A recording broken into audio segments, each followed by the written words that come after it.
Kia ora, hello, I'm Philip Duncan. It is Friday the 27th of June. Thank you for joining me as we take a look at your weekend weather and the outlook for the next 7 days around New Zealand. Let's kick off with the satellite map with a few thunderstorms in there. Most of them are out at sea, spiralling around the centre of the low. And the main rain band itself tracking down this morning over Northland and Auckland and moving into Waikato, Coromandel Peninsula, Bay of Plenty and off towards East Cape as we go across Friday. So there will be some heavy downpours right down across the country, including the top of the South Island, and then a few showers here. You can see some thunderstorms that kind of spark up towards the end of the animation just there. Those are moving in towards the country as well. It'll be a different shape by the time it makes landfall here. We've also got some severe thunderstorms over the top of the North Island. You don't always have to have, it's a fun fact, the actual thunder and lightning to have a severe thunderstorm warning. It's about the big cloud buildup that you get.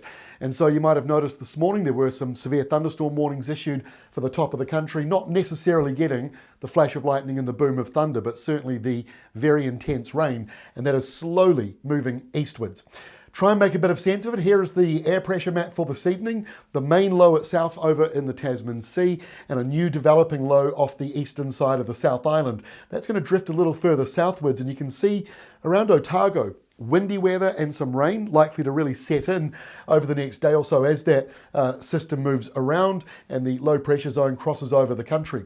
I've been using the word instability a lot this week. Someone on YouTube asked me to explain what I mean by that. It's quite simple. Basically, low pressure allows the clouds to build up big.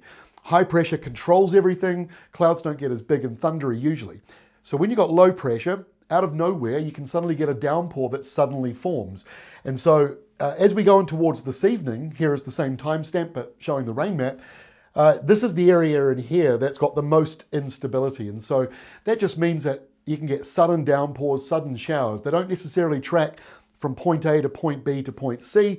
They might just develop over point C, if you know what I mean. They can develop out of the blue sky or clear skies. So we've got some showers around that are moving through that could be heavy, but the main band of rain, that's the squally area with the severe thunderstorm warnings that were issued this morning. By this evening, it's moving eastwise towards East Cape, Eastern Bay of Plenty, maybe even getting into parts of Northern Hawke's Bay up towards Gisborne. Just worth monitoring. And then the other area of low pressure around the South Island off the east coast, that is going to drive in more rain around the Otago Peninsula Dunedin zone.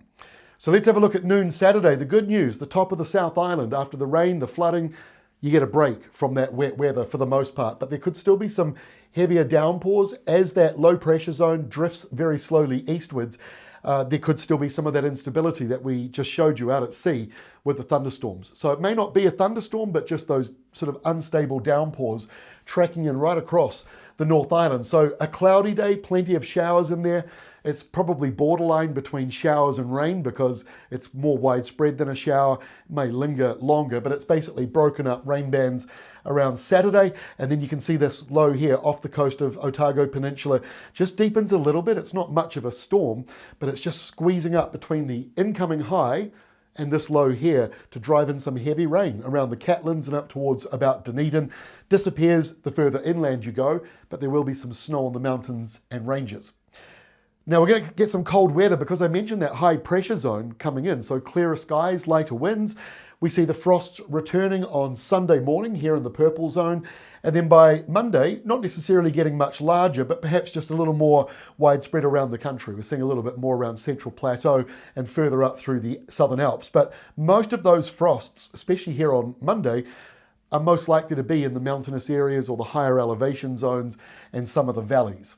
Let's go to noon Sunday. So I've highlighted part of the polar air line. That is basically showing where the polar air moves up. And so that is just brushing Southland and Fiordland lunchtime on Sunday. Classic southwesterly flow around New Zealand. Some areas maybe a little more west to northwest. Showers still moving through the North Island, but they're not as intense on Sunday as they might be around Saturday. So we've got some clearer, drier spells coming through, especially along the eastern side of the South Island. Cantabrians will be happy about that. Let's go to Monday. So the cold line moves further up the South Island, sort of a wintry change coming in from Victoria to the South Island. The North Island not as cold, but still a little showery, maybe a bit cooler on the coastal side of the western side. Otherwise, it doesn't look too bad. Let's go to Tuesday. So now we've got this big high, the one that I was talking about moving in. The polar line has moved further up towards Cook Strait, Wellington, southern Wairarapa upper, so you'll feel a little bit of a temperature drop. But at the same time, while there is a frost risk around on Tuesday morning, the westerly winds blowing around Southland and Otago will actually help to lift the temperature up a little bit. So your daytime highs go up a small amount, overnight lows maybe not so much, and in the North Island, light winds, bit of a light southerly breeze for you, and obviously you're probably looking at that low off the coast of the New South Wales, and that could actually get quite stormy for a time. Certainly looks stormy here with severe weather for parts of Australia.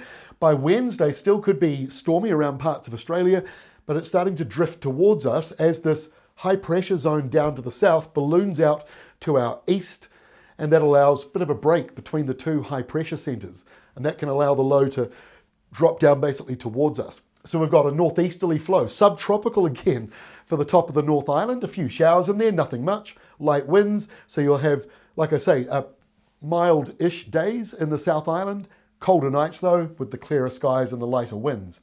By Thursday, the low takes up the entire Tasman Sea.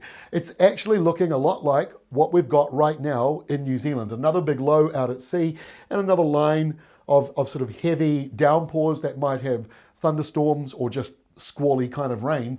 That is pushing back in again Thursday of next week. South Islanders not noticing it as much, neither is the eastern side of the North Island, but subtropical winds. This is Fiji up the top of the map here. Hello to our viewers there and hello to our viewers in Tonga. You've got your airflow is coming to New Zealand next week. So once again, it warms back up, especially around the North Island, not so much the South Island. Now next Friday, a week away, things could still change. But what we're seeing here is a large low pressure zone over the country with only broken up rain bands. It's not raining everywhere. Rainfall totals aren't necessarily huge, but because it's tapping into that subtropical airflow north of us, pulling it down and into Canterbury again, more rain for Canterbury. They've had a lot of rain in recent months, more of it potentially coming through next Friday. And with that subtropical kind of tap to it, it means that it just could get a little bit wetter. The polar line, you can see down here, south of the country, that means that a lot of that will be falling as rain over New Zealand, not as much falling as snow. Here is the expected rainfall for the next 7 days. Obviously, this includes the big downpours we've got today that are moving around. So still some heavy rain around Tasman and Nelson. You're talking about 100 to 150 millimetres. And up here around parts of Bay of Plenty and East Cape, Coromandel Peninsula, also seeing over 150 millimetres. In fact, even over 200 millimetres in more isolated parts of the ranges to the northeast. So that is the rainfall. At the moment, Canterbury not showing up too alarming from the next burst of rain, but I think it's worth just monitoring because of the amount of rain you've already had in recent days. Or weeks, really. Before I go, please keep up to date with Alert Info. They are very busy today with all the severe weather and road closures and things like that. Please do take a look at their website, alert.info. And of course, keep up to date with the Met Service warnings and watches, busy at both ends of the country. You can see that low driving in some severe weather risks to the southeast corner.